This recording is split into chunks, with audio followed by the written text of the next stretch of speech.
Hello everyone. Welcome to Siri talks 139. ముందుగా మన ఛానల్‌ని ఫస్ట్ టైమ్ చూస్తున్న వాళ్ళు సబ్స్క్రైబ్ చేసుకోవడం మర్చిపోకండి. అలాగే వీడియోని లైక్ చేసి షేర్ చేయండి. ఇవాళ స్పెషల్ మా ఇంట్లో కారం రైస్ అనమాట. చాలా టేస్టీగా ఉంటుంది. చాలా డేస్ నుంచి గూడా కారం రైస్ ఇంట్లో చేసుకుందాం అని చెప్పేసి అనుకుంటుంటే అలానే పోతుంది. ఇంక ఇవాళ అలా కాదు అని చెప్పేసి ఓన్లీ ఇంకా కారం రైసే చేశాననమాట. చాలా టేస్టీగా వచ్చింది. ఇందులోకి కాంబినేషన్ వచ్చేసి ఆమ్లెట్ అలాగే ఆనియన్స్‌ని గూడా యాడ్ చేసుకోవచ్చనమాట.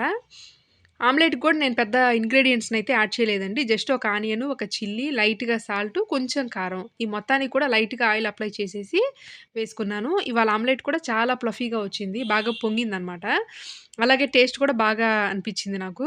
ఇక కారం రైస్‌కైతే మనం పెద్ద పెద్దగా ఇంగ్రీడియెంట్స్ అవన్నీ వేయాల్సిన పని లేదండి.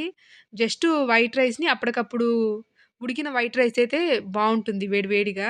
వేడివేడిగా ఉన్న వైట్ రైస్‌ని ఇలా చిదుముకున్నట్లుగా చేసుకొని, ఇందులో సాల్ట్ యాడ్ చేసుకోవాలి. ఇక్కడ నేను 1 పర్సన్‌కి సరిపడా మాత్రమే చేస్తున్నాను కాబట్టి పెద్దగా సాల్ట్ అయితే యాడ్ చేయలేదు. జస్ట్ ఒక హాఫ్ స్పూన్ సాల్ట్ అయితే సరిపోతుంది.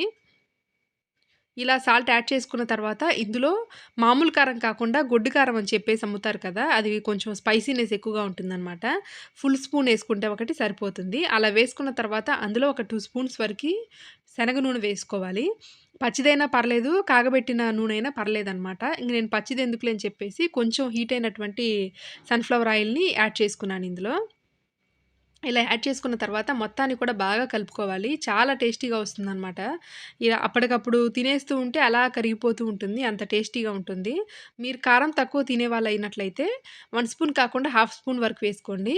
ఇలా రెడీ చేసుకున్న తర్వాత ఒక్కొక్క ముక్కని ఆమ్లెట్‌ని అందులో వేసుకుంటూ తినొచ్చనమాట. ఇంకా చాలామందయితే ఆనియన్స్‌ని కూడా పక్కన పెట్టుకొని ఆనియను అలాగే ఆమ్లెట్, ఈ రైసు 3 కలిపి తింటారు. చాలా టేస్టీగా ఉంటుందండి. ఒకసారి మీరు ట్రై చేయండి. ట్రై చేసి ఎలా ఉందో కామెంట్స్ రూపంలో తెలియచేయండి. మరిన్ని వ్లాగ్స్ కోసం మా ఛానల్‌ని వాచ్ చేయండి. అలాగే సబ్స్క్రైబ్ చేసుకోవడం మర్చిపోకండి. Thanks for watching.